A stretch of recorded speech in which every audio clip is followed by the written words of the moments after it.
Greetings, citizens of Nerdtropolis. Sean Taj here, the mayor of Nerdtropolis, and my guest today is actor Jeremy Piven, who is coming to perform at Improv Houston. Mr. Jeremy Piven, what an extreme pleasure it is to chat with you today. How have the holidays been treating you so far? Fantastic. You got all your holiday shopping done? Yes, a lot of holiday shopping done. I'm in LA. So in LA, there is we have an interesting situation here. As you can tell, it's all the cities we're going through it. I'm going to get in my car. Sorry, I'm on the move. I just didn't want to keep you waiting even 30 seconds because I know how precious your time is. So my time is for you, Jeremy. This is incredible for me, to be honest. But the latest big news is from LA, you're coming to Houston, Texas to perform at Improv Houston. This is super exciting to hear that. Yeah. I'm going to be hitting the stage there. I love that club. It's one of the best clubs in the country. I have to agree with you. Actually, Improv Houston is one of my favorite places in town to watch stand-up comedy because of its intimate atmosphere. And you have two shows coming up, Friday, December 22nd, and two shows on Saturday, December 23rd. So you're doing double headers Friday and Saturday. So what are you looking forward most to performing in Houston? I just, I'm going to be bringing my viciously mediocre stand-up to Houston. I hope to bore people to tears. I want them falling asleep. And I hope that your next question is going to be, what can we expect from you at the Houston Improv? And then I will try to give you a couple of my bits, and we'll do what we can. I think, the funny thing about trying to explain your jokes is just that no one can actually explain their jokes. It has to come organically. But I've been on the road for years, and I've been so lucky to connect with crowds and make them laugh, and it's been my honor. I will tell you, though, the entire city of Houston is so excited to see you. Tickets are going super fast. I have yet to grab mine, but I'm going to soon. Maybe treat my mom to a surprise birthday over there. Maybe her birthday's this weekend. And so I must bring her out to celebrate. But tickets are going fast. Jeremy, this is super exciting that everyone in Houston is waiting for you. Is there anything in Houston you want to do while you visit? It's funny. I don't know Houston that well. So I am totally open. What would you suggest? To eat a lot, enjoy, some of our downtown activities, and the skyline is really nice. It just depends what you're in the mood for. Live music. Okay, I'm going to have a lot of time because I'm only doing 2 shows a night. And I'm only going to be busy every single second that I'm there. But I think in the 11 minutes in between shows, I can, get it in, really get it in. No, I'm not the kind of guy that goes out afterwards and crushes it till 1,000,000 o'clock. But I do look forward to being in Houston. That's for sure. When, out of curiosity, now this is your podcast, correct? Yes, it is. Right on. When does it come out? We're going to post this tomorrow, Eric. So we're doing this now, and this is coming out tomorrow. This is genius. So the people can know that I'm coming to town. I'm hitting the ground running. Yes, we want to get the word out. Everyone already knows, but we're going to get all this excitement around it. And everyone does want to know, how did you decide to make the leap into the world of stand-up comedy? Everyone knows you're hilarious. You've done a lot of comedy stuff. So what made you decide to do stand-up comedy? I've been a fan of it my whole life. I've always seen and loved. It's one of those situations where, I came up in Second City doing improv and sketch comedy. I started in the 90s with a guy named Chris Farley. That's how old I am. And so I've always improvised and added and rewritten all my own stuff. And I just thought, and I grew up on the stage. And I've done so many different lanes, but stand-up was the kind of final frontier for me in terms of a creative lane that I hadn't done. And it's so difficult because you have no one else to fall back on. You don't have a scene partner. You don't have writers. It's just you alone with a mic. And I just love that challenge. The first time I did it was at the Laugh Factory. I was doing a toy drive for charity because I have a very huge heart. One of the biggest hearts in Hollywood. Just ask me, I'll tell you that. Um, and there's a guy named Russell Peters that was hosting, and he brought me up on stage. And sorry for this terrible camera work. This is unbelievably bad. And I got up on stage, and I knew that there was no one better than Russell working the crowd. So I knew the one thing about me is I do know my limitations, and I can know and understand what type of a artistic situation I'm getting into. So with someone like Russell, I knew that he's like the Michael Jordan of crowd work, and crowd work is a very difficult skill. You can't just jump in. You have to do it on the road and learn how to do it, and have a lot of patience. And so I just knew, okay, I can improvise, but I need some jokes in my back pocket. And so the first time I did stand up, we were doing our thing, and I remember I was so nervous. You have to understand, I've been on stage since I was 8 years old, but I was so nervous that I was pinned to the wall, and I couldn't get off the wall. I couldn't. He kept saying, "Come down, come down," and I was just so scared. And it's amazing because it's all in our minds. Because I've been on stage for decades, it's just that I hadn't been on stage in that context. So all it takes is repetitions, reps. So once I started hitting the road, doing 5 to 8 shows a week, I started kind of breathing and easing into it, and I started having a great time. And for me, it took about 250 shows a year for a few years, to get my bearings. Yeah, a lot of training goes into doing stand-up comedy. What should audiences expect from your shows? And, how would you describe the Jeremy Piven brand of humor today? I just tell a lot of knock-knock jokes, a lot of dick jokes. Just no. I see. I knew this question was coming. I even predicted it Yeah, earlier. you did. It's interesting. It's interesting. Yeah, it's all over the place. That's what's so great about it is you can't really pin down my style. There are a lot of observational humor, a lot of stories, playing off the audience, impersonations, personal stuff. So whereas certain comics you can really kind of label, kind of this is what they do. I'm really all over the place. It's just whatever topical stuff, whatever I really want to talk about in that moment. But listen, it's my job to make people laugh for an hour. And if I don't, for whatever reason, that's on me. And so I love that. And I'm honored by that responsibility. Yeah, everyone's super excited for you to come here. How does the rush of performing live, though, compare to like the adrenaline of a Hollywood set? Well, one thing that I will say is that I guarantee you that my set will be funnier than this interview. If there's one thing that I can guarantee, it's that. And I say that with love. Sorry, what was the question? I'm boring myself. The rush of performing live compared to being on, a Hollywood set. There's a lot of adrenaline that goes into both. How they differ? They're just two totally different experiences. A live experience is you really, it loses a generation as soon as you document it. So if you're in the room, there's something. It's my job to be totally present, play off of everything that's going out.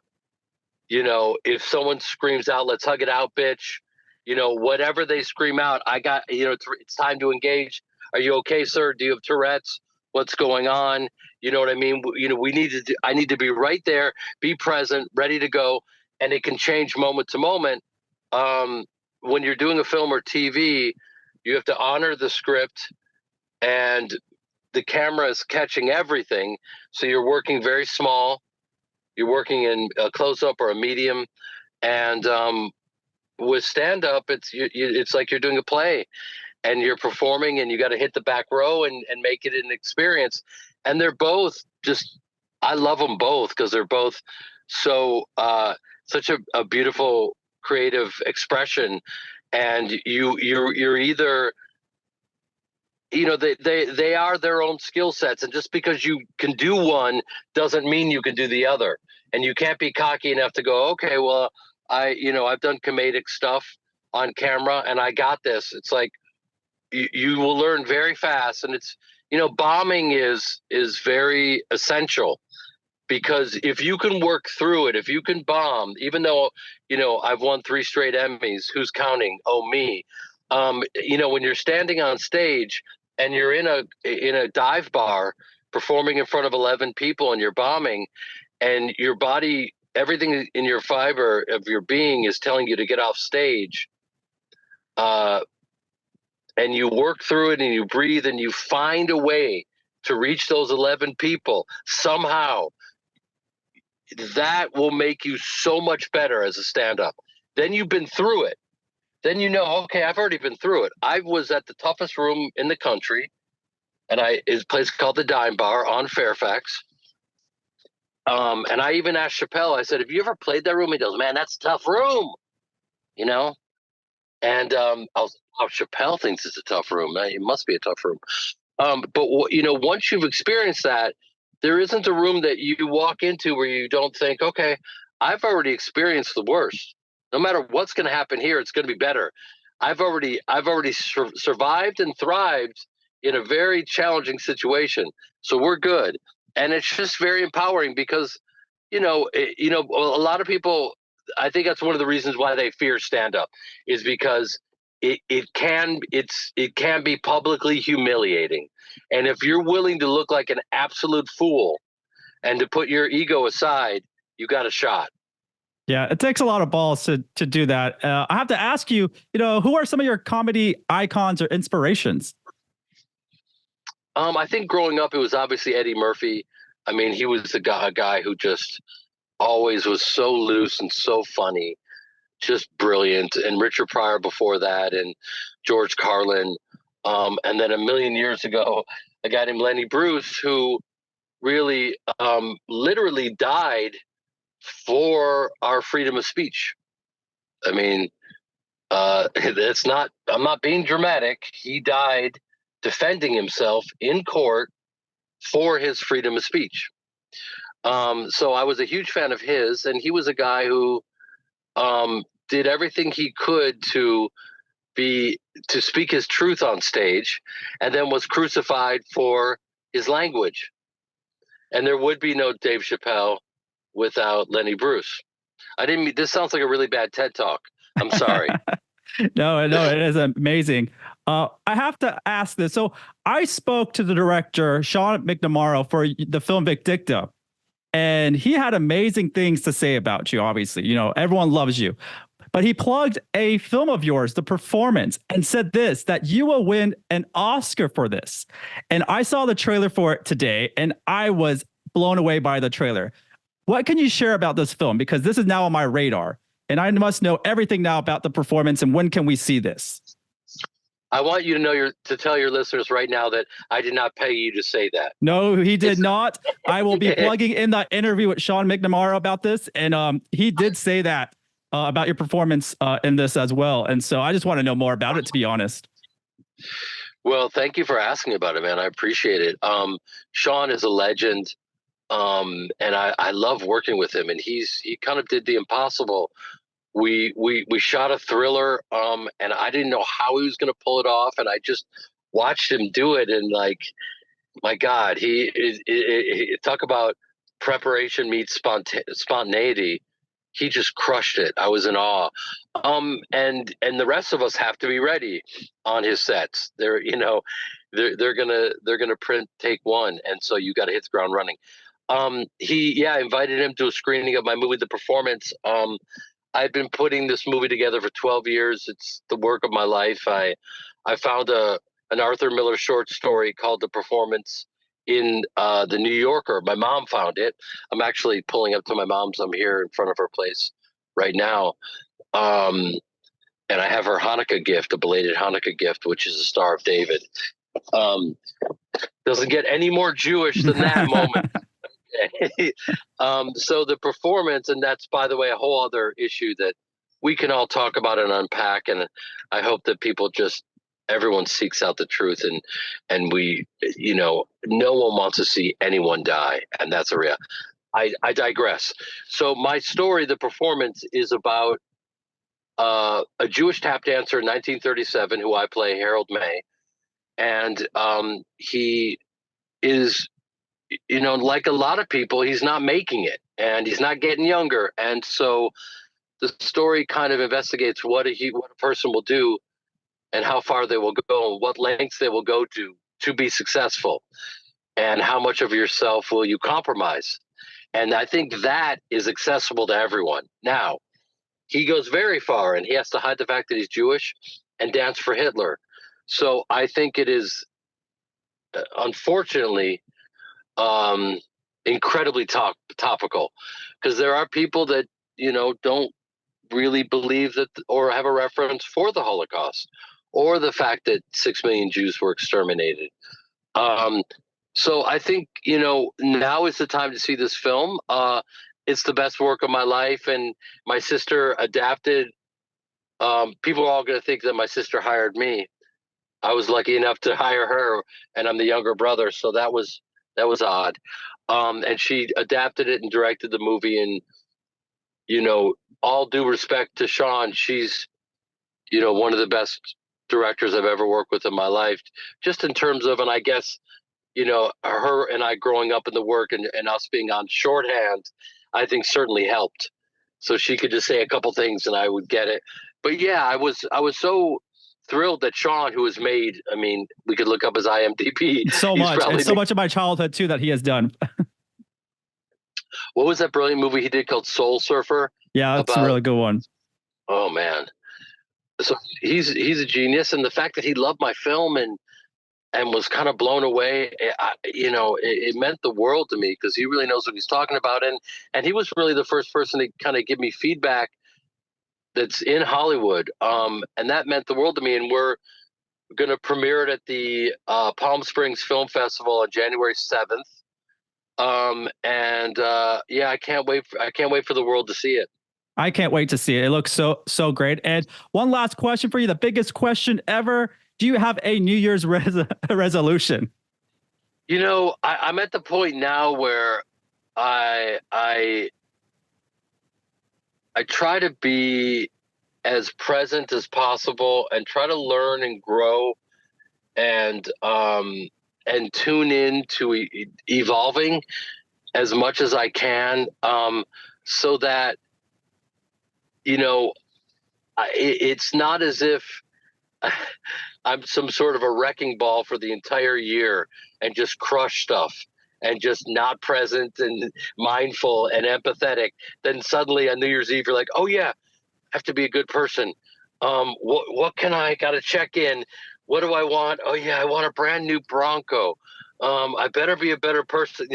I think every day we can kind of focus in on what we want, and what we're manifesting, and how to evolve, and how to be more present. And this really is a terrible TED Talk. Let's be honest. That's what this has become. That's what you've reduced me to.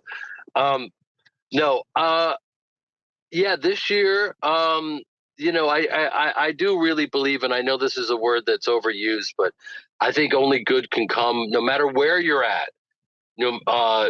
Just to be grateful that we're here. I mean, have the perspective to know, what are the odds of us even being here right now? I was having this conversation with my mom last night. So yeah, like, be grateful. There's so much to be grateful for. We may not be where we want to be, but if we start focusing on that, then you're going to be focusing on lack in your life, as opposed to the gratitude of everything that we have. I love that. Jeremy, I can listen to you for hours. I'll come to all your TED Talks. Everyone's looking forward to coming to see you at Improv Houston on December 22nd and 23rd. I will see you there. I'll be in the audience for sure. I got to get my tickets and treat my mom to some fun times and some great laughs and a TED Talk from Jeremy Piven. Well, it will not be a TED Talk. It will be nothing but laughs. And I almost feel like I want you to play for your listeners, maybe just even one clip from my stand-up, so that they know. Guess who the highest paid actor in Hollywood is? The Rock, right? He's never taken an acting class. Do I sound bitter? Because I am. Yeah. I'm performing in a mall next to a Dave & Buster's, right? So I'm a little bitter. Yeah. He's on a celebrity space shuttle right now, counting his money with Kevin Hart, coming up with their next movie, right? By the way, can you hear me in the back? You want to know why? Because I took an acting class. Because what's so beautiful to me is I'm lucky enough to travel all across the country and sell out these theaters and these clubs, and people come, a lot of them not knowing if I can do stand-up, and I'm so honored that they show up. And then it's my job. But the thing that I hear the most is, to be honest with you, is people say to me after the shows, "We didn't know you were this funny," which is one of the biggest backhanded compliments I've ever gotten, because I'm 200 years old. I've done, 97 movies. And it's like, wait, you're just now figuring out that I'm funny? No. So to me, it actually is a huge compliment, because the stand-up comes from me, comes from my perspective on life. And so that means the world to me.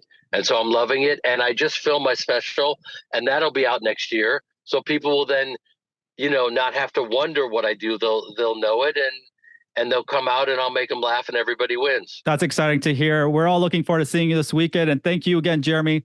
And we're going to make you a official ambassador of Nerdtropolis. I would be honored.